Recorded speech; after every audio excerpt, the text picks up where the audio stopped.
¿Cuántas promesas te han hecho que no se han cumplido? Yo no te prometo un gran sueldo. Te prometo un trabajo fijo. No te prometo que siempre sea como el primer día. Te prometo que nunca te faltarán las fuerzas. No te prometo que todos tus compañeros resistan. Te prometo que se puede llegar hasta el final. No te prometo personas importantes. Te prometo personas que no saben cuánto valen. No te prometo que vayan a hacer caso de lo que digas. Te prometo que querrás repetirlo una y otra vez. No te prometo la comprensión de los que te rodean. Te prometo que sabrás que has hecho lo correcto. No te prometo que te vayan a pedir ayuda. Te prometo que te necesitarán. No te prometo una decisión fácil. Te prometo que nunca te arrepentirás. No te prometo un trabajo perfecto. Te prometo formar parte de un proyecto inolvidable. No te prometo que siempre vayas a obtener resultados. Te prometo que tu trabajo dará mucho fruto. No te prometo que vayas a tener grandes lujos. Te prometo que tu riqueza será eterna. No te prometo que siempre vayas a poder ser valiente. Te prometo que tu amor será más fuerte que el mío. No te prometo que puedas acabar con el dolor, el sufrimiento y la injusticia. Te prometo que estés donde estés, llevarás esperanza. No te prometo el reconocimiento del mundo. Te prometo una palabra eficaz. No te prometo seguridades humanas. Te prometo la certeza de que has sido elegido. Y te prometo que alimentarás al mundo.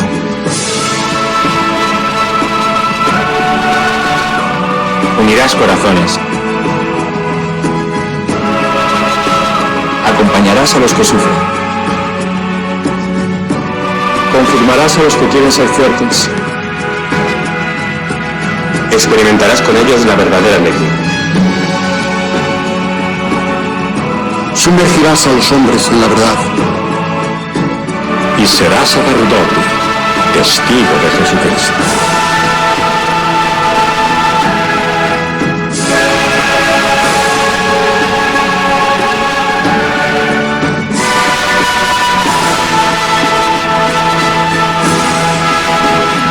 No te prometo una vida de aventuras. Te prometo una vida apasionante.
Invitamos a todos los que están en sus casas, a los que están en los hospitales, a los que están en distintos lugares de internación, que no pueden salir por enfermedad, por debilidad, a los que los cuidan, a los presos, a los monjes y a las monjas de clausura, a que espiritualmente peregrinemos para alcanzar el don de esta indulgencia del año santo 2025. En el nombre del Padre, y del Hijo, y del Espíritu Santo. Amén. Pidamos perdón juntos. Señor, ten piedad. Cristo, ten piedad. Señor, ten piedad. Recemos el credo profesando nuestra fe en Dios en el ámbito de la Iglesia. Creo en Dios Padre Todopoderoso, Creador del cielo y de la tierra, y en Jesucristo, su único Hijo, nuestro Señor, que fue concebido por obra y gracia del Espíritu Santo. Nació de Santa María Virgen, padeció bajo el poder de Poncio Pilato, fue crucificado, muerto y sepultado, descendió a los infiernos, al tercer día resucitó de entre los muertos, subió a los cielos y está sentado a la derecha de Dios Padre Todopoderoso. Desde allí vendrá a juzgar a vivos y a muertos. Creo en el Espíritu Santo, la Santa Iglesia Católica, la comunión de los santos, el perdón de los pecados, la resurrección de la carne y la vida eterna. Amén. Delante de Jesús, mirando a Jesús en el sagrario, le pedimos que venga a nosotros. Señor Jesús, no puedo recibirte ahora con la hostia consagrada, pero te pido que vengas espiritualmente a mi corazón. Jesús, quiero permanecer siempre con vos. Recemos por el Papa y por las intenciones que lleva en su corazón. Padre nuestro que estás en el cielo, santificado sea tu nombre. Venga a nosotros tu reino, hágase tu voluntad en la tierra como en el cielo. Danos hoy nuestro pan de cada día. Perdona nuestras ofensas, como también nosotros perdonamos a los que nos ofenden. No nos dejes caer en la tentación y líbranos del mal. Amén. Y a la Virgen le confiamos nuestra vida, la saludamos, le pedimos que nos siga cuidando para vivir siempre en la esperanza. Y que a todos los bendiga Dios, que es Padre, Hijo y Espíritu Santo. Amén. Amén. 8:43 hora central europea. Saludamos a nuestro siguiente invitado, José Ignacio Enríquez, actuario financiero. Muy buenas noches, bienvenido, buenas tardes. Buenas tardes, noches.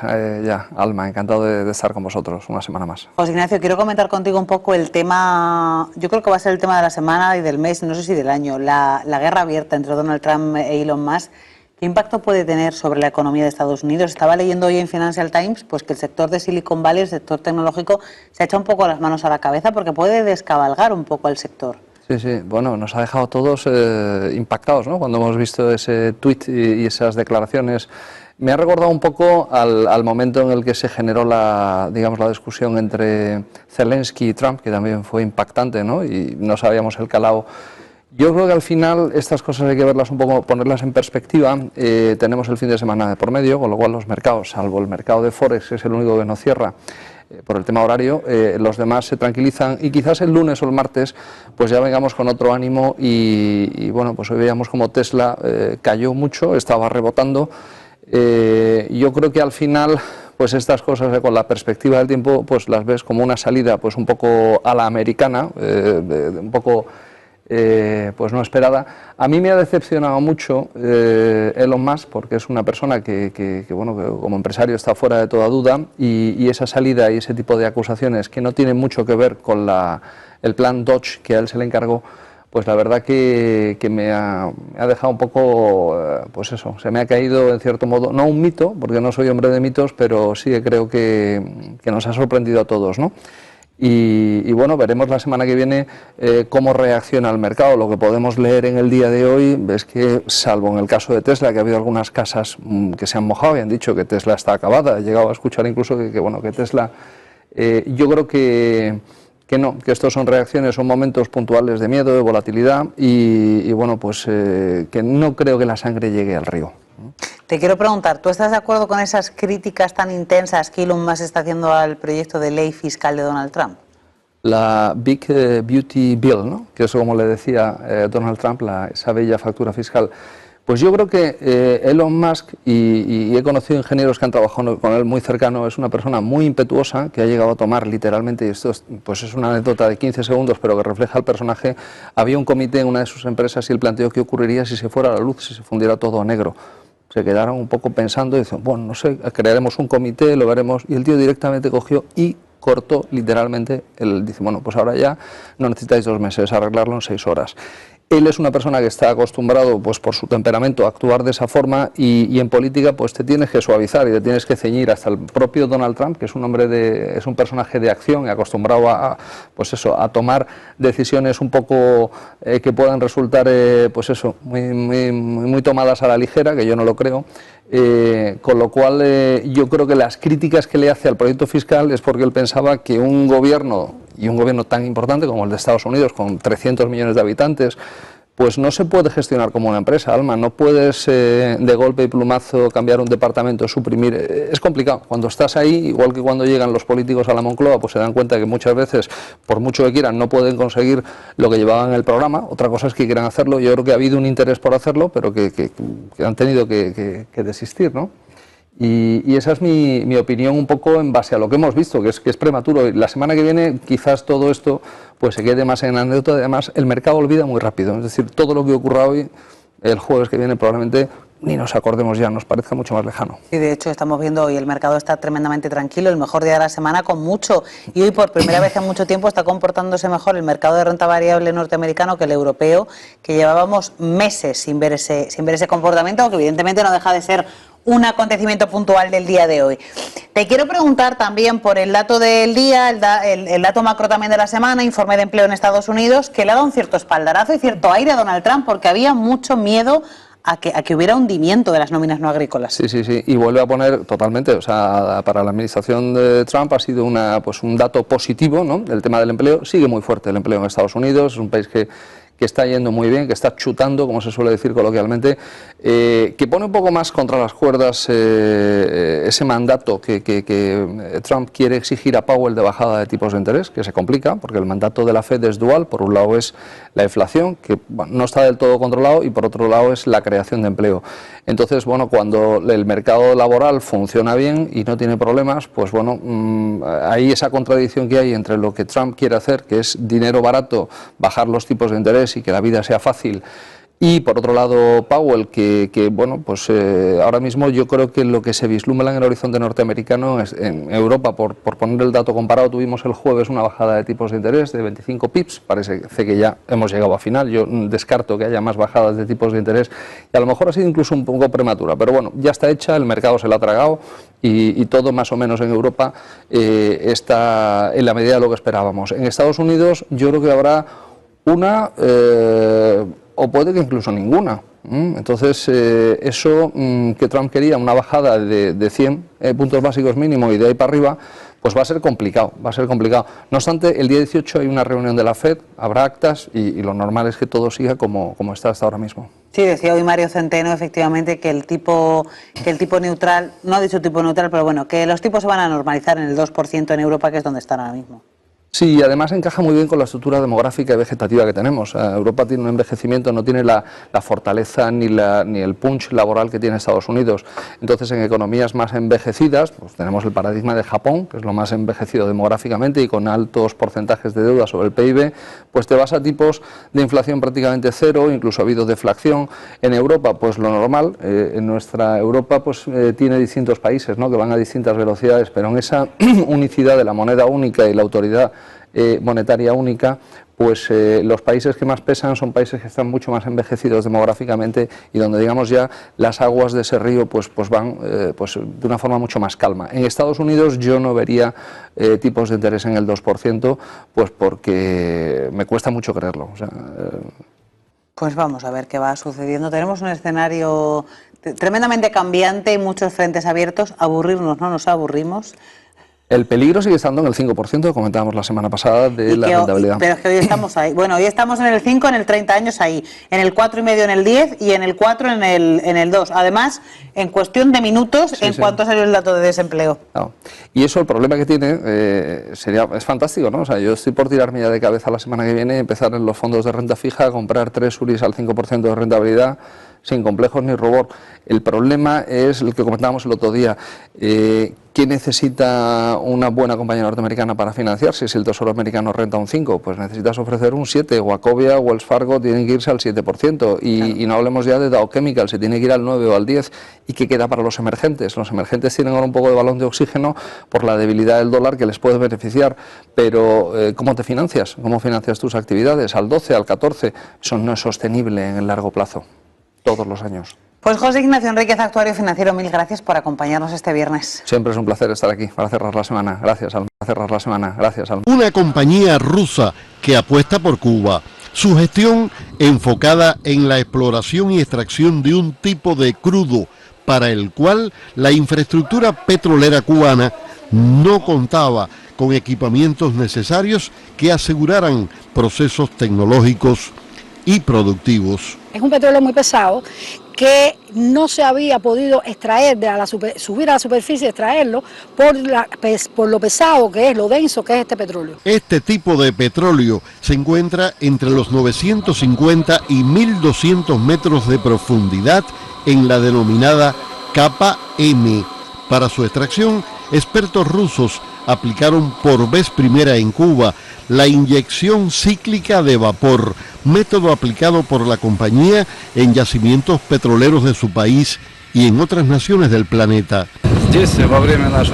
En el tiempo transcurrido de producción hemos instrumentado diferentes tecnologías y hemos obtenido buenos resultados.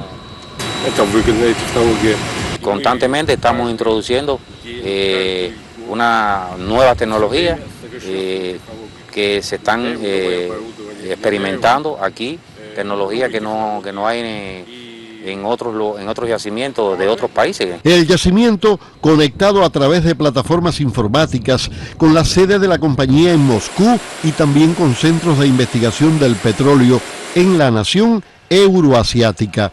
Los pozos en profundidad tienen un control de temperatura y ese control lo registran, o sea, mediante cable de fibra óptica, y que ellos lo pueden ver allá cómo se va comportando, o sea, el efecto térmico vamos a decir, en la capa productora, ellos lo van monitoreando también en tiempo real. El proyecto en fase comercial aporta soberanía energética. El petróleo que hoy nosotros tenemos en nuestro yacimiento Boca de Jaruco se incorpora al resto de petróleo de los yacimientos de la empresa petrolera de Occidente y se mezcla para poderlo enviar a la base de supertanqueros de Matanzas y poderlo destinar a la generación eléctrica del país. Rusos y cubanos unidos conmemoran. Ya se ha concretado que después de 65 años se han mantenido las relaciones cordiales, fraternales y siempre importantes para nuestro país con la antigua Unión Soviética y hoy con la República Rusa. Que estas relaciones son bien vistas por nosotros, los miembros de la compañía, porque eso nos da la oportunidad de seguir trabajando juntos y desarrollando. Muchos de los que estamos aquí le debemos que estudiamos allá, nos preparamos, nos capacitamos en Rusia y que hoy podemos estar acá, o sea, revirtiendo nuestros conocimientos en favor de nuestro país. Los proyectos de la Unión Soviética, que en este caso Rusia ha desarrollado, sean favorables tanto para Cuba, el pueblo cubano, como para Rusia. Proyecto con resultados concretos que confirma la cooperación ruso-cubana en momentos en que el mundo recuerda y celebra la victoria de la Gran Guerra Patria. En Boca de Jaruco, Mayabeque, Julio Vega, Alberto Dumas y Bernardo Espinosa. Canal Cubano de Noticias. Petróleo encontremos, más posibilidades hay de extraerlo y de ponerlo en función de la economía y el desarrollo del país. La búsqueda de petróleo en Cuba no se detiene y cada paso que se da parece apuntar hacia un objetivo clave: asegurar la soberanía energética del país. Desde hace años, la isla ha venido trabajando en estrategias para encontrar nuevas fuentes de crudo y gas natural dentro de su territorio, y ahora la geología se ha convertido en un aliado esencial en ese propósito. ¿Por qué? porque a través de estudios científicos bien enfocados es posible detectar zonas con potencial petrolero y aprovecharlas en beneficio directo de la economía nacional.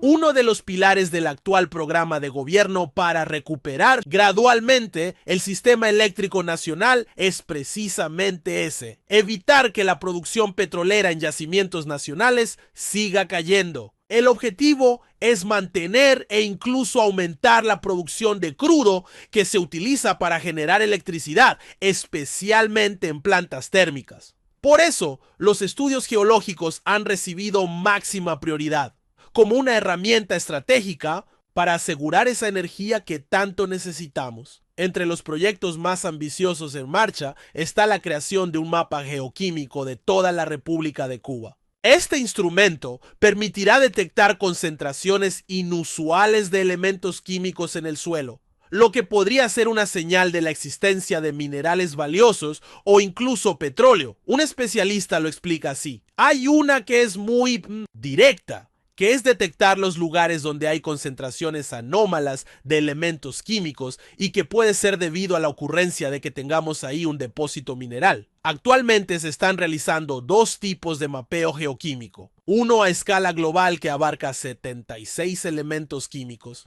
prácticamente toda la tabla periódica, y otro a nivel nacional con más de 1100 puntos de análisis, cada uno evaluado con 69 elementos químicos. Es la primera vez que en Cuba se lleva a cabo una investigación de esta magnitud, cubriendo cada rincón del país. ¿Y para qué sirve esto? Pues además de identificar posibles yacimientos de petróleo o minerales, también será útil para mejorar la agricultura, proteger el medio ambiente y planificar mejor el uso del suelo. Este trabajo cuenta con el apoyo decidido de instituciones científicas y gubernamentales de la República Popular China.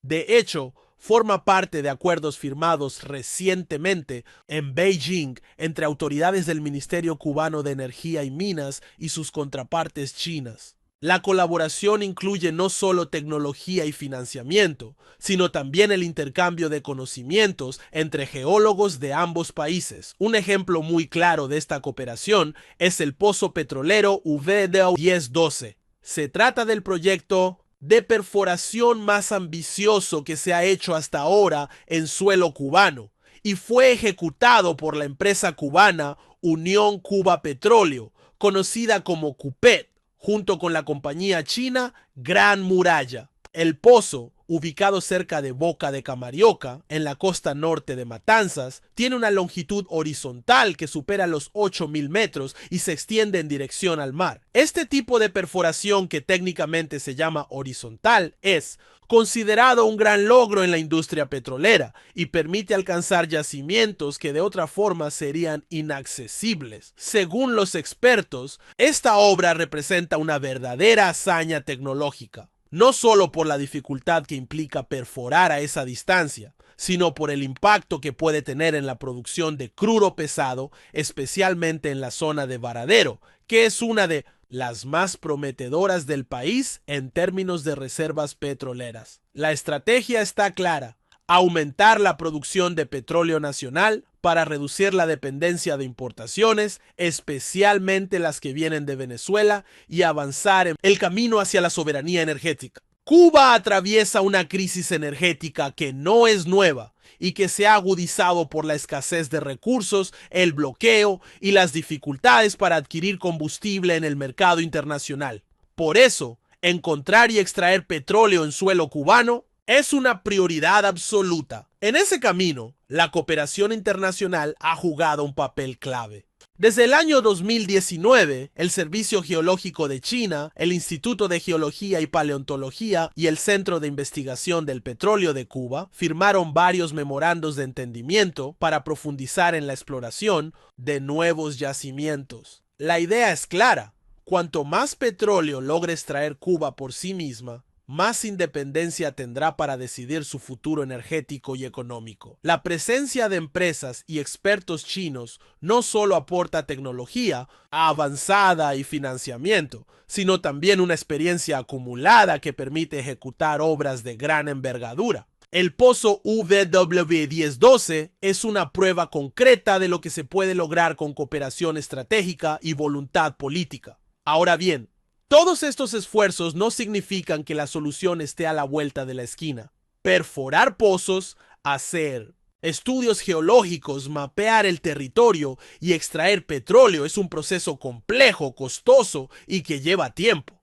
Pero cada paso cuenta. Y cada gota de petróleo extraída de suelo cubano representa una oportunidad más para generar electricidad, mover el transporte, abastecer la industria y, sobre todo, reducir la vulnerabilidad frente a crisis externas. Por eso, si te interesa el futuro energético de Cuba y quieres entender cómo la ciencia, la tecnología y la cooperación internacional están dando forma a ese futuro, te invito a que sigas de cerca estos temas. ¿Qué opinas de esta colaboración? ¿Con China? ¿Crees que la exploración petrolera puede realmente cambiar la economía cubana? ¿Piensas que hay que apostar más por energías renovables o seguir profundizando en el petróleo como fuente principal? Déjame tus respuestas en los comentarios. Suscríbete al canal si aún no lo has hecho. Dale like a este contenido si te pareció interesante y compártelo con alguien que también quiera entender mejor lo que está pasando en Cuba. Quédate conmigo para seguir hablando de lo que de verdad importa. ¿A qué me invitan? El análisis internacional de Ina Afinogénova. China y los países de América Latina y el Caribe son miembros importantes del sur global. La independencia y la autonomía son nuestra gloriosa tradición. El desarrollo y la revitalización son nuestro derecho inherente y la equidad y la justicia son nuestra búsqueda común. Con estas palabras, el presidente chino Xi Jinping saludaba a las delegaciones de la comunidad de estados latinoamericanos y caribeños que se hicieron presentes en Pekín para participar del foro China-CELAC. ¿De qué se trata este foro? Una instancia diplomática que reúne a los 33 estados miembros de la CELAC junto con China. Esta edición generó muchos titulares, pero en realidad tiene más de 10 años ya. Se creó en 2014 como resultado de la intensificación de las relaciones entre la potencia asiática y las naciones latinoamericanas. En esta ocasión, las presencias más destacadas fueron las de los presidentes de Brasil, Luis Ignacio Lula da Silva, de Colombia, Gustavo Petro, y de Chile, Gabriel Boric. El viaje de los mandatarios latinoamericanos se inscribe en el marco de un peregrinaje cada vez más intenso de jefes de Estado y de delegaciones de menor jerarquía hacia Pekín. Un peregrinaje que se está acelerando desde que Donald Trump, el cowboy o el pandillero, ustedes elijan, volvió a la Casa Blanca. Los motivos de la atracción de Pekín no son difíciles de entender. En Washington, las órdenes y los malos modales están a la orden del día y las amenazas van ganando lugar. Pregúntenle a Zelensky cómo se siente al visitar el despacho Oval. Pregúntenle. La contracara es un amable Xi Jinping diciéndole a las delegaciones latinoamericanas que 10 años después el foro ha crecido desde un retoño hasta convertirse en un árbol imponente. Más allá de las bonitas palabras, las cifras avalan el relato. El año pasado, el intercambio comercial entre América Latina, el Caribe y China superó los 500.000 millones de dólares. Desde el año 2000 se multiplicó por más de 40. Además, más de 20 países se han unido ya a la iniciativa de la Ruta y la Franja. El socio comercial más importante para la mayoría de las economías latinoamericanas fue por décadas Estados Unidos, pero ya no es tan así. China es el socio principal para todos los países de Sudamérica, con excepción de Colombia y Ecuador, y parece ser solo una cuestión de tiempo que se vea superado también en esos países, ya que el intercambio con la República Popular crece aceleradamente. Dentro del subcontinente, el caso más destacado es el de Brasil. La balanza comercial supera ya los 190.000 millones de dólares y la intensidad de la relación genera nudos de dependencia mutuos. Un ejemplo, Brasil exporta casi 53.000 millones de dólares en productos agrícolas, Por su parte, para China, esto representa el 24% nada menos de sus importaciones en ese rubro. Un posible deterioro en las relaciones generaría para Brasil un enorme dolor de cabeza a la hora de colocar sus mercancías en otros destinos y para China crearía todo un problema de abastecimiento alimenticio. Así es, también se observa una sintonía política cada vez más fina entre Lula y Xi Jinping. Antes de partir hacia Pekín, Lula desde Moscú lanzó un dardo hacia la Casa Blanca. Escuchen. A gente quer tratar com muito respeito os Estados Unidos, porque temos 200 anos de relações diplomáticas e queremos ser tratados com muito respeito. O Brasil não quer ser melhor do que ninguém, mas o Brasil não aceita ser pior do que ninguém. O Brasil, no mínimo, quer ser tratado em igualdade de condições. Brasil quiere ser tratado con respeto. No somos mejor que nadie, pero tampoco somos peor que nadie. Un mensaje para los que todavía lo consideran su patrio trasero. Bueno, durante su estadía, Lula mantuvo una maratón de reuniones con empresarios chinos y se llevó compromisos de inversión por $4.000 millones en rubros tan diversos como la producción de combustibles aeronáuticos a partir de caña de azúcar, por ejemplo, la instalación de una fábrica para producir autos híbridos y eléctricos en Goiás, la producción de energía a partir de fuentes renovables y la instalación de 2 fábricas de semiconductores en São Paulo y en Manaus. Vale la pena señalar la divergencia entre las agendas. Mientras Trump impulsa la producción hidrocarburífera con su eslogan "Drill, baby, drill", China aumenta el énfasis en las energías renovables. El cambio climático apareció también en la declaración final del foro, que incluye una condena de la libertad de mercado que arrasa el planeta en pos de ganancias para las transnacionales y también rechaza la injerencia en los asuntos internos de otros estados, las amenazas y el uso de la fuerza en las relaciones internacionales, así como la imposición de medidas coercitivas unilaterales, léase sanciones o aranceles. El documento habla de la necesidad de una, cito literal, globalización económicamente inclusiva y mutuamente beneficiosa y de una gobernanza económica global que aborde las prioridades compartidas de todas las naciones, en particular las de los países en desarrollo.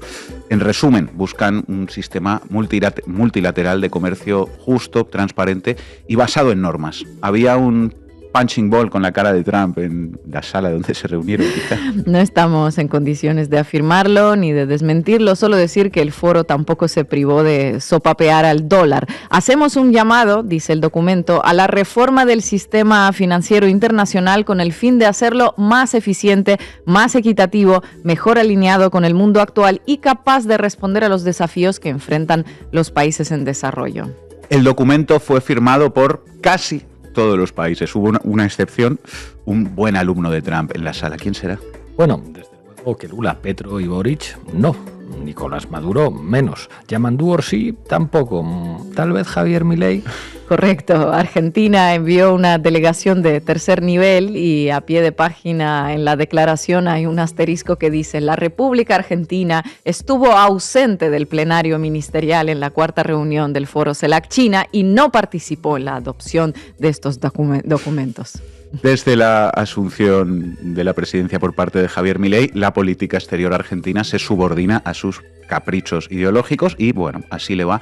La famosa lluvia de inversiones prefiere Brasil, aún gobernada por el zurdo empobrecedor de Lula, mientras Milei se seca en el desierto de su pensamiento ultracapitalista y en el afán de abrazarse a una potencia todavía muy poderosa, pero que parece en declive. Por cierto, mientras Lula estaba en China, a Brasil llegó una delegación de la potencia en declive. ¿Y a quién mandó Washington a Brasil? Bueno, escuchen esto. Al coordinador de sanciones, repito, coordinador de sanciones del Departamento de Estado, David Gamble, fue a evaluar si Estados Unidos imponía sanciones contra el juez de la Corte Suprema, Alexandre de Moraes, que lleva el caso contra Jair Bolsonaro por golpismo. Trump echando una mano a su amigo Jair Bolsonaro para que no pise la cárcel. En el foro China-CELAC también tomó la palabra el presidente de Colombia, Gustavo Petro, y habló del contraste entre el diálogo de civilizaciones que propone China con la guerra que propugna Washington. Lo escuchamos. Pero si miramos ese mapamundi desde otra perspectiva, no en el eje vertical, sino en el eje horizontal, aún manteniendo el ego, nuestros países en el centro del mapamundi, indudablemente a derecha e izquierda tenemos un mundo por ganar, un mundo con quien dialogar, cómo se mira aquí el diálogo entre civilizaciones mientras las Américas deciden algún día integrarse. Ese diálogo horizontal, que no vertical, puede estar libre de autoritarismos, de imperialismos, del tú a tú entre civilizaciones, y indudablemente papel fundamental jugarían de un lado Europa y África, del otro China y el Asia. Un diálogo horizontal y no vertical, ojo a eso. Bueno, en otro pasaje, Gustavo Petro se refirió a dos temas estratégicos: la conexión de los océanos Atlántico y Pacífico a través de vías férreas y la instalación de cables de fibra óptica que unan Asia con América Latina. Fibra óptica que una a los dos continentes de manera horizontal, Asia con América, Europa y África, sin pasar por la sede de la policía del mundo, agrega este servidor. A su vez, el presidente de Chile, Gabriel Boric, también se refirió al llamado corredor bioceánico Capricornio, que unirá los océanos Atlántico y Pacífico. Escúchenlo. Y en ese camino quiero destacar el corredor bioceánico que unirá prontamente el Atlántico con el Pacífico, la América Atlántica con la América del Pacífico, y que compromete por ahora a Brasil, Chile, Paraguay y Argentina.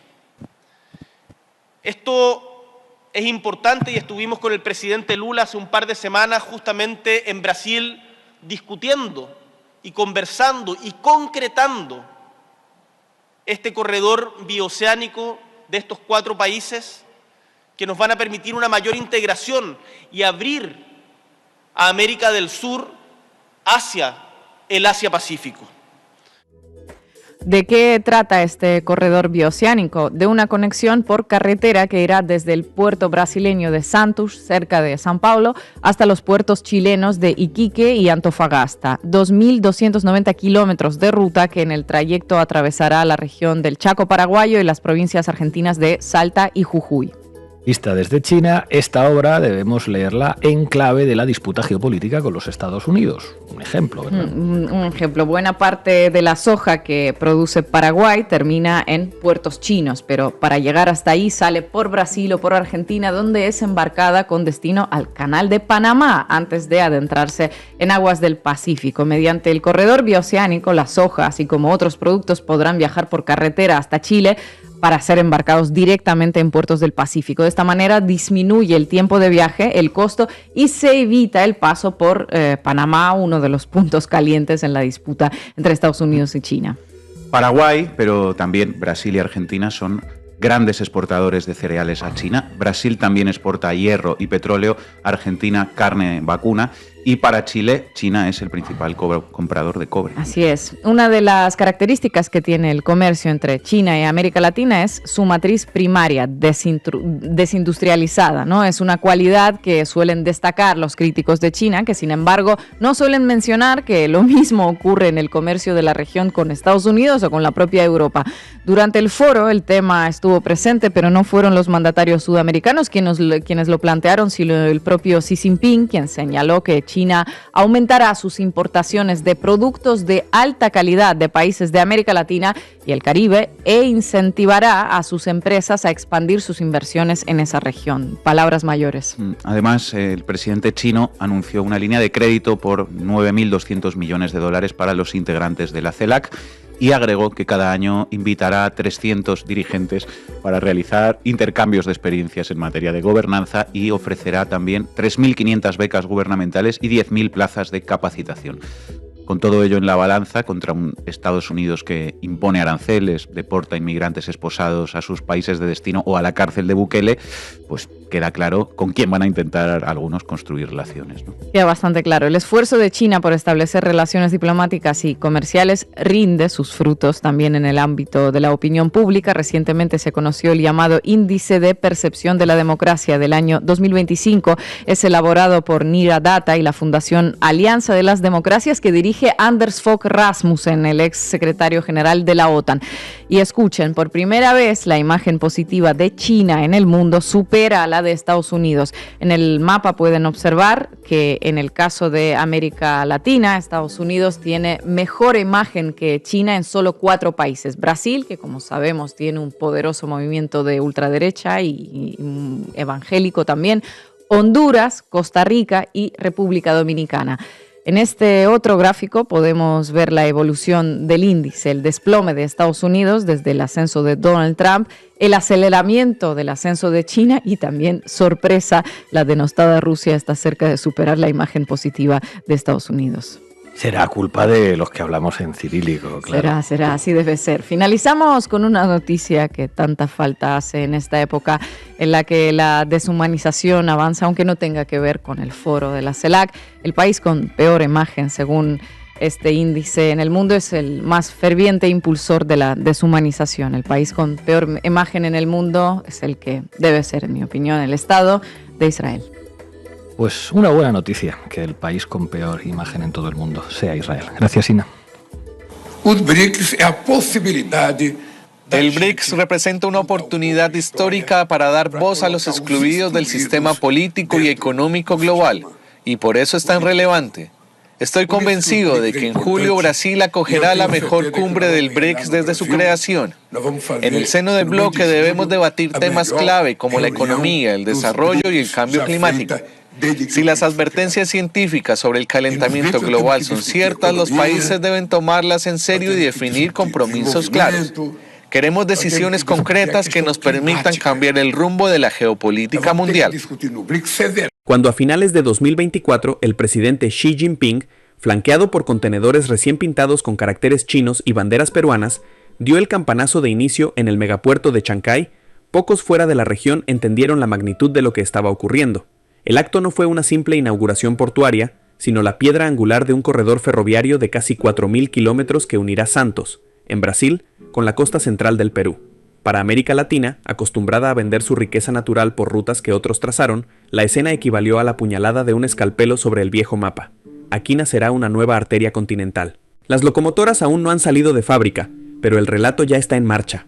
Una línea férrea que cruza selvas, llanuras y cordilleras está destinada a reescribir los mapas mentales del comercio interamericano. Detrás de los rieles hay algo más que acero. Hay una apuesta geopolítica, una estrategia de desarrollo regional y, sobre todo, una nueva forma de relacionarse con la potencia asiática. A diferencia de otras épocas, en las que la infraestructura llegaba empaquetada junto con condicionamientos políticos y ajustes draconianos, China aparece con la premisa de ganar, ganar y el bolsillo dispuesto. No se trata de caer en triunfalismos ni de negar los retos, ambientales, sociales, regulatorios, que toda megainfraestructura conlleva. Pero sería injusto cancelar la conversación con etiquetas de neocolonialismo cuando, en los hechos, la presencia de capital chino está devolviendo ambición industrial a gobiernos que durante décadas internalizaron la idea de que América Latina debía resignarse a una posición periférica. El tren bioceánico es, ante todo, un espejo. Muestra cuánta integración es posible si se dispone de financiación, tecnología y visión de largo plazo. El Panamá terrestre del siglo XXI.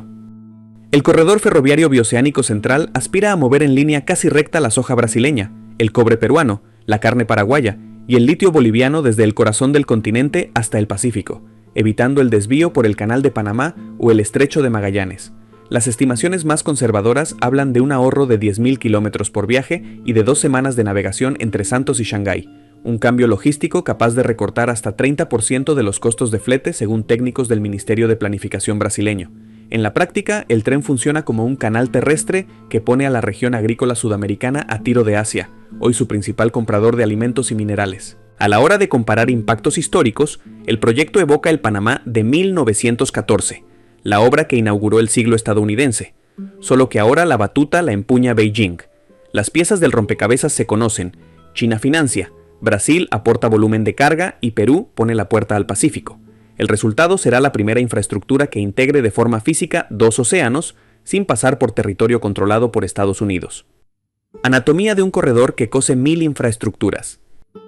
La visión es sencilla: enlazar redes ferroviarias ya existentes en Brasil con nuevos tramos en la frontera, escalar la vieja línea andina peruana hasta la costa y desembocar en un puerto de aguas profundas diseñado por COSCO Shipping en Chancay. Llevarla a la realidad, sin embargo, exige puentes sobre ríos amazónicos, túneles a 4.000 metros de altitud, centros logísticos intermedios y la modernización simultánea de Santos, Ilhéus y Pucallpa. China aporta el financiamiento y el know-how. Brasil, el 40% de la carga potencial. Perú, el puerto estrella. En el Pacífico, Chancay completa la ecuación. Diseñado para manejar 1 millón de TEU, 6 millones de toneladas a granel y 160.000 vehículos al año, está conectado a la Panamericana por un túnel de 1,8 kilómetros que evita la ciudad y desliza los contenedores hacia el interior logístico del país. La naviera china COSCO inauguró en febrero la ruta Guayaquil-Chancay-Shanghái, prueba de que el engranaje ya gira antes de colocar el primer durmiente del ferrocarril. Beneficios que viajan sobre rieles. Para Brasil, primer exportador mundial de soya y referente global en carne, el tren bioceánico consolidará su cinturón agrícola del centro-oeste como plataforma portuaria sin depender de Santos, Paranaguá o del propio Canal de Panamá. Estudios internos anticipan que la sola reducción de costos logísticos podría añadir medio punto porcentual al PIB brasileño en 5 años y revitalizar Acre, Rondônia y Goiás, estados históricamente marginados. Para Perú, la obra es la oportunidad de convertirse en nodo pacífico de alcance continental. El tránsito internacional aportará divisas vía tarifas, pero sobre todo obligará a atender conexiones internas, Pucallpa-Chancay, Huancayo-Huancavelica, que acercarán la Amazonía a la capital y multiplicarán el valor agregado de sus exportaciones. Incluso los ausentes ganan. Paraguay podrá transbordar granos en Brasil rumbo al Pacífico. Argentina septentrional enviará litio y vinos. Chile modernizará sus puertos norteños para competir. Latinoamérica ha sido la región menos integrada comercialmente del planeta. Cuando la carga fluye, la industria y el empleo la siguen. El bioceánico es la bisagra que puede convertir contigüidad geográfica en conectividad económica. China, socio de desarrollo antes que acreedor. La acusación occidental de trampa de deuda se desdibuja ante los números. 22 de 33 países latinoamericanos han suscrito memorandos de la Franja y la Ruta, y según iData, Beijing ha financiado más de 200 proyectos de infraestructura por 286.000 millones de dólares, creando cerca de 1 millón de empleos. El bioceánico es la punta visible de un iceberg que incluye la modernización del Belgrano Cargas argentino, la línea de transmisión Belo Monte en Brasil y la nueva red 5G de Entel en Chile. Frente a una brecha regional de infraestructura estimada en 150.000 millones de dólares anuales, el capital chino ha llegado donde el Banco Interamericano de Desarrollo y la Corporación Financiera de Estados Unidos solo ofrecen diagnósticos. Etiquetar esa presencia como depredadora equivale a culpar al oasis de ser demasiado accesible en medio del desierto. La década dorada de las obras chinas. La historia reciente demuestra que el bioceánico no es un rayo aislado. En 2013, China inauguró la hidroeléctrica Coca-Codo-Sinclair en Ecuador. En 2016, la línea de transmisión de ultra alta tensión que lleva energía de Belo Monte a Sao Paulo. En 2018, la Estación Espacial de Neuquén en Argentina. Y en 2024, el servicio marítimo directo Chancay-Shanghái. Cada proyecto ataca un cuello de botella distinto: energía, telecomunicaciones, transporte o ciencia. La estrategia es clara: fomentar mercados, no drenar rentas. China acepta plazos de repago largos y tasas concesionales, algo que la región valora. Esa paciencia contrasta con la evaporación de capital occidental tras cada crisis. Además, la mitad de los fondos de la Franja y la Ruta en América Latina se destinan a proyectos verdes: parques eólicos en Brasil, solares en Chile y autobuses eléctricos en Colombia. Mitos y respuestas. Estados Unidos reaccionó prometiendo bloquear desembolsos del Banco Interamericano de Desarrollo a proyectos con participación china en Colombia, alegando peligro para la seguridad regional. La paradoja: el mismo banco financió durante años carreteras plagadas de sobrecostos sin lograr gran impacto productivo. El discurso de la deuda insostenible olvida que la mayor parte del pasivo latinoamericano proviene de bonos colocados en Wall Street, no en Pekín. Sobre la supuesta militarización, vale recordar que COSCO opera terminales en Rotterdam o Bilbao sin que Bruselas tema un desembarco del Ejército Popular chino. Los puertos conectan buques, no portaaviones, y la mejor garantía de uso civil es la presencia de exportadores locales que exigen tarifas competitivas, no conflictos. En lo ambiental, el desvío propuesto por Brasil, evitando el corazón amazónico y cruzando Acre, muestra que los socios chinos son sensibles a prioridades ecológicas y dispuestos a modificar trazados para minimizar impactos. Además, cada tonelada que pase del camión al tren reducirá 75% de las emisiones de CO2 del transporte, cumpliendo los estándares europeos de deforestación cero antes de que entren en vigor. Hacia una integración soberana. La verdadera promesa del bioceánico es política: unir países que históricamente se dieron la espalda. Desde la Guerra del Pacífico hasta el Mercosur inconcluso, la fragmentación continental ha sido un freno crónico. Un tren que atraviesa 3 aduanas obliga a armonizar normas, simplificar trámites y pensar la región como mercado común. China, lejos de dividir, actúa como catalizador. El financiamiento externo neutraliza recelos internos y hace posible lo que, por falta de confianza mutua, habría quedado en un cajón tecnocrático. Los contratos contemplan contenido local, transferencia de ingeniería y capacitación. En Chancay, 70% de los trabajadores son peruanos. En la línea de transmisión de ultra alta tensión brasileña, ingenieros chinos formaron a cientos de técnicos en soldadura de alta tensión. Este aprendizaje en obra crea la masa crítica necesaria para que, en el futuro, la región diseñe y construya sus propias infraestructuras. El dilema occidental y la oportunidad latinoamericana. Europa intenta contrarrestar a Beijing con su iniciativa Global Gateway y 45.000 millones de euros hasta 2027. Estados Unidos propone América Crece y Build Back Better World. Son ofertas bienvenidas. Latinoamérica no debe elegir bandos, sino sumar carreteras y redes digitales con la mayor pluralidad de financiadores. La competencia puede convertirse en beneficio si se administra con licitaciones transparentes, cláusulas de transferencia tecnológica y normas ambientales estrictas. Pero el timing importa. Mientras Occidente debate, China construye. Grúas en Chancay, tuneladoras en Arequipa y comitivas ferroviarias en Brasilia. El continente no puede esperar a que el Congreso de Estados Unidos libere fondos, ni a que Bruselas resuelva su pacto de estabilidad. Diversificar socios y rutas no es ideología, es pragmatismo. Conclusión: rieles hacia el siglo del sur. Si algo enseña la experiencia asiática es que la infraestructura precede al desarrollo, las fábricas llegan donde hay caminos y la innovación florece donde existen puertos modernos. Con el corredor ferroviario bioceánico, América Latina da un salto en esa dirección. China no regala prosperidad, pero sí brinda la plataforma para alcanzarla. El reto es nuestro: convertir el tren en catalizador de cadenas productivas, velar por regulaciones ambientales estrictas y exigir participación local en la toma de decisiones. Cada traviesa colocada entre Acre y Cusco no solo une 2 puntos geográficos, une agendas climáticas, enlaza comunidades indígenas con exportadores globales y conecta la historia ferroviaria de la región con un porvenir que parecía dormido. Y quizá, cuando el convoy inaugural cruce el primer túnel de los Andes, quedará claro que el futuro latinoamericano no lo marca la distancia con Washington, sino la capacidad de tender puentes, o en este caso, rieles, hacia todas las orillas del planeta. Porque ningún país crece solo y porque los rieles que hoy se alinean entre Brasil y Perú anuncian tal vez el inicio del siglo del sur. El siglo del sur. Esta noticia ocurre en Argentina, en las cercanías de Bariloche. Bariloche es una hermosa ciudad, iba a decir un hermoso pueblo, pero más que pueblo, es una ciudad grande, que está ubicada en Argentina, una ciudad precordillerana hermosísima. Tengo el placer de conocer Bariloche, en unas vacaciones estuve por ahí. Más o menos, para que te hagas una idea, está como a la cuadra de Osorno, por Chile, cruzando por la cordillera, en Puyehue. Por ahí está Bariloche. Y han pillado a un sargento de la policía vistiendo una bandera de Israel en su uniforme. Esa es la noticia que te vamos a comentar aquí en Sala de Prensa. Hay varios medios de comunicación argentinos que traen ya esta noticia. Vamos a compartirla de inmediato. Sancionaron a un sargento por llevar la bandera de Israel en desalojo a un loft mapuche. Cuando tuve la oportunidad de estar en Bariloche, leyendo la prensa local, pude darme cuenta que allá también hay un tema pendiente con los mapuches. Los mapuches son gente de la tierra, ¿no es cierto?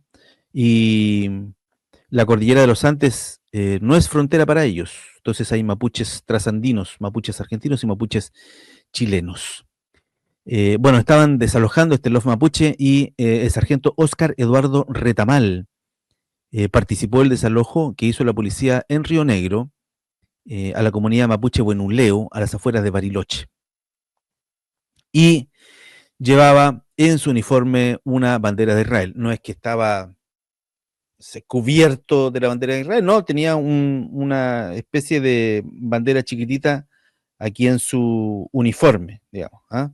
De hecho, aquí este medio que se llama Mejor Informado hace un zoom in al uniforme. Tengo aquí otra fotografía un poquito más larga del sargento. Ahí está el sargento, entonces no se alcanza a observar aquí, pero esa banderita que está aquí al medio, esa banderita que está al medio es la banderita de Israel.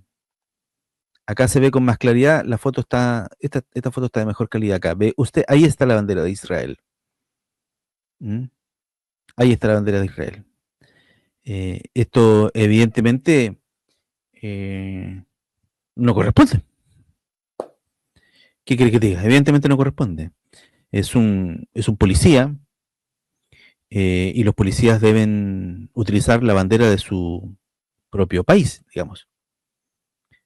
Le damos un poquito lo que traen los medios de comunicación, que dice: el escándalo estalló cuando una imagen reveló que en pleno desalojo a la comunidad de Buenuleo, en las afueras de Bariloche, un sargento de la policía de Río Negro llevaba una bandera israelí en su chaleco táctico.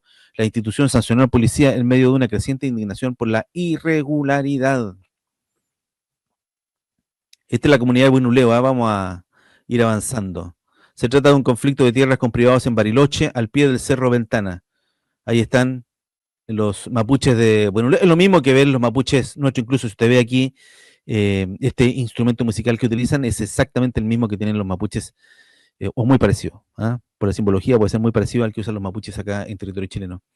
La causa judicial se dio inicio cuando el 10 de septiembre del 2019, 8 integrantes de la comunidad mapuche Buenuleo ingresaron a un lote de 92 hectáreas ubicado en el Cerro Ventana de Bariloche. En el lugar se encuentra una vivienda construida por Emilio Friedrich, quien radicó la denuncia por la usurpación de la construcción y del extenso predio. La comunidad mapuche plantea que no lo pueden estar acusando de usurpación de tierras que siempre les pertenecieron. Ve que ese conflicto, o el problema es muy similar a lo que pasa acá en Chile. Bueno, fueron a desalojar esta comunidad los policías por orden judicial seguramente, y nada mejor que un policía con la bandera de Israel en su uniforme. El impacto fue inmediato. Legisladores justicialistas encabezados por Magdalena Odarda, ex titular del INAI, exigieron explicaciones al Ejecutivo Provincial sobre el uniforme que llevaba el sargento Óscar Eduardo Retamal, que en su chaleco mostró la bandera de Israel durante el desalojo de la comunidad mapuche en las afueras de Bariloche. Y plantearon algunos interrogantes clave. ¿Quién autorizó la presencia del símbolo? Nadie, seguramente. Yo supongo que nadie autorizó eso. ¿Y bajo qué protocolo se permitió esta alteración del uniforme? El jefe de la policía, Daniel Bertazo, reconoció la anomalía y aseguró que el efectivo fue apartado de su cargo. Comillas, dijo el jefe de la policía: ningún integrante de la fuerza tiene autorización para modificar su uniforme o incluir símbolos no reglamentarios, afirmó con dureza. La policía no detectó la irregularidad en el momento del operativo, sino que después, cuando la imagen comenzó a circular en redes sociales. Se abrió un sumario administrativo porque, comillas, nosotros tenemos un reglamento el cual establece que solo podemos mostrar la bandera argentina, nuestra escarapela que usamos en las gorras y en los uniformes. No está permitido el uso de otro distintivo.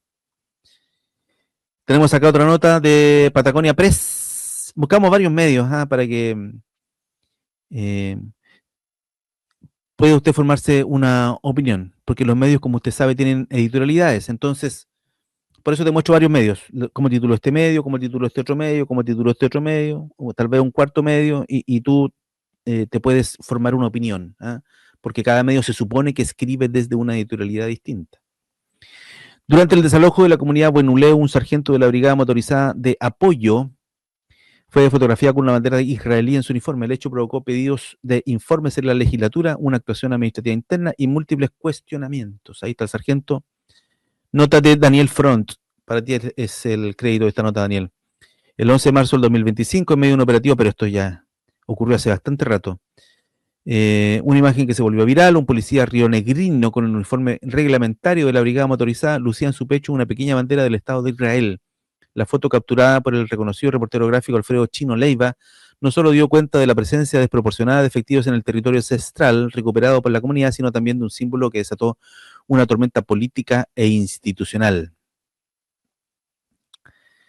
Y el último medio que estamos viendo, a ver si dice algo más. Bueno, aquí hay opiniones de legisladores Magdalena Odarda dice, junto a otros 7 diputados en los bloques de los bloques Nuevo Encuentro, y vamos con todos, son nombres de bloques de determinadas tendencias políticas. Presentó un pedido formal de informe al Ejecutivo Provincial. En el documento se exige saber si hubo o no autorización para portar la bandera. Yo creo que no hubo, o sea, tengo la sensación que no hubo.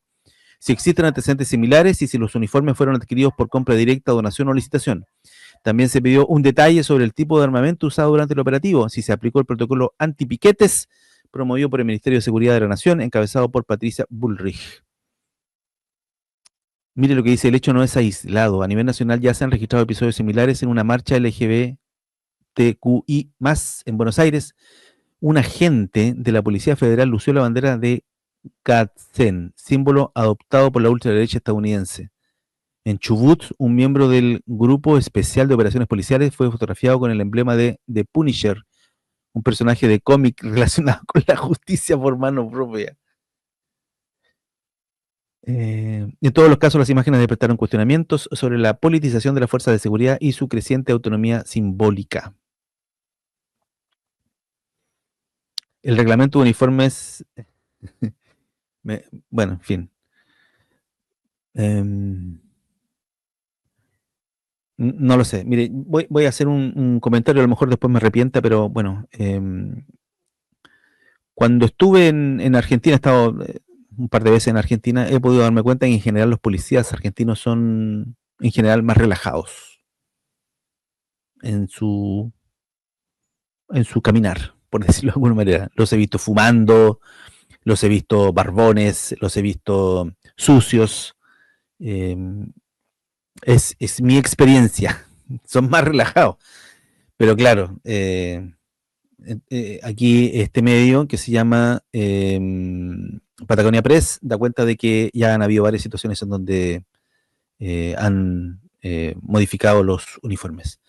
Y el diario de Río Negro, que es el diario que yo leí cuando estuve allá en Bariloche en particular, dice que el detalle en la vestimenta del suboficial llamó la atención durante el desalojo de una comunidad mapuche y motivó informes, solicitudes de informes. Ahí se ve la bandera de Israel. El jefe de la policía de Río Negro, Daniel Bertazo, indicó que no se advirtió hasta una publicación en redes sociales de la fotografía que un uniformado a su cargo haya exhibido en su ropa la bandera de israelí durante un operativo realizado en tierras ocupadas por la comunidad mapuche Buenuleo en marzo pasado. La afirmación está contenida en un informe de la legislatura provincial. Seguramente tomaron la fotografía, esto ocurrió en marzo, pero claro, se dieron cuenta recién. Porque seguramente revisando las fotos alguien vio el asunto. Reclamaron al Ministerio de Seguridad que lo confirmen y que informen. ¿Quién autorizó el uso de esa insignia? Nadie, insisto, yo creo que nadie. Bertazo indicó que no se advirtió el uso del distintivo israelí sobre un uniforme y que la fuerza tomó conocimiento por una publicación en una red social. También desmintió que ese día se haya aplicado el protocolo antipiquetes establecido por el Ministerio de Seguridad de la Nación a propósito de lo que pasa con la comunidad mapuche, que fue por quien se hizo este operativo. Ya. Muy bien, ahí está esa nota que da cuenta de esta compleja situación que protagonizó un policía en Bariloche, Río Negro, en las inmediaciones de Bariloche, que en su uniforme colocó la bandera de Israel. No corresponde, evidentemente. Bien, muchas gracias. Estamos con este GC. Coopera con nosotros, háganse miembros de nuestro canal de YouTube. Y si no, pueden donar directamente en nuestro sitio web saladeprensa.cl. Nos vemos, que estén muy bien, chao.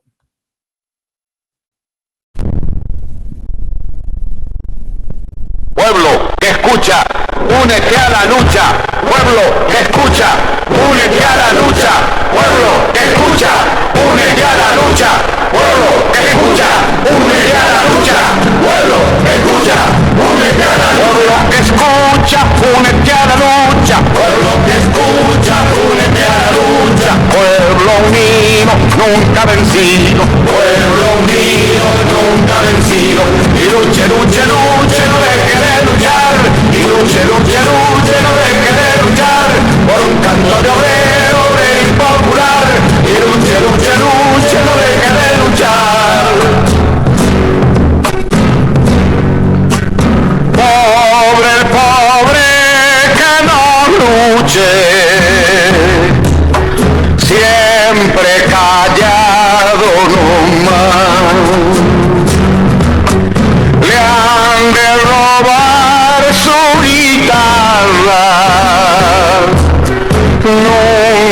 más ha de cantar. Y luche, luche, luche, no deje de luchar. Y luche, luche, luche, no deje de luchar. Por un cantor obrero, obrero y popular. Y luche, luche, luche, no deje de luchar.